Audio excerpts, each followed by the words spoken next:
David Fincher 7 could have directed Star Wars Episode 9, according to a new interview with Empire. The director, who is currently enjoying a bit of success on Netflix with his new series, Mindhunter, revealed that he was offered the opportunity to helm the final chapter in the sequel trilogy, but he decided to turn it down. In fact, Lucasfilm sat down with the Gone Girl director to gauge his interest before bringing back J.J. Abrams to direct Episode 9, according to Fincher. "I talked to Lucasfilm president Kathleen Kennedy about that and, look, it's a plum assignment," said Fincher. "I don't know what's worse, being George Lucas on the set of the first one, where everybody's going, Alderaan, what the hell is this, where everyone's making fun of these, you know, Tatooine, is it Tatooine, is that how you pronounce that? I'm sure that was an excruciating year for a third-time director, but I can't imagine the kind of intestinal fortitude one would have to have following up the success of these last two. That's a whole other level."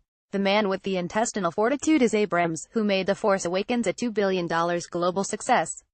Whether he still feels the pressure or not is anybody's guess, but there is no doubt Lucasfilm has a lot of trust in the director these days.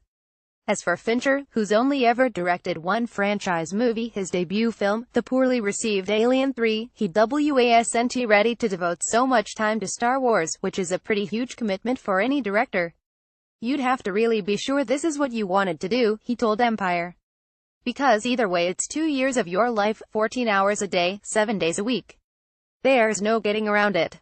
Interestingly enough, this isn't the first time Fincher has flirted with the galaxy far, far away. Fincher previously considered directing The Force Awakens.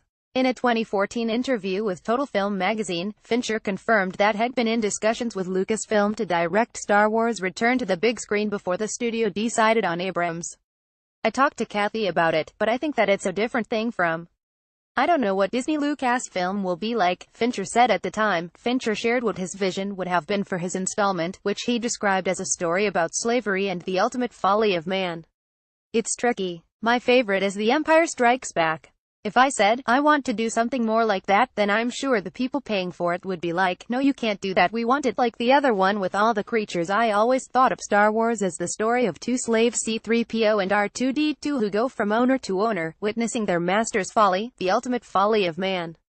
I thought it was an interesting idea in the first two, but it's kind of gone by Return of the Jedi."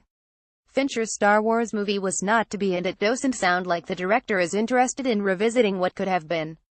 For now, all eyes are on Abrams as he crafts the conclusion of the sequel trilogy.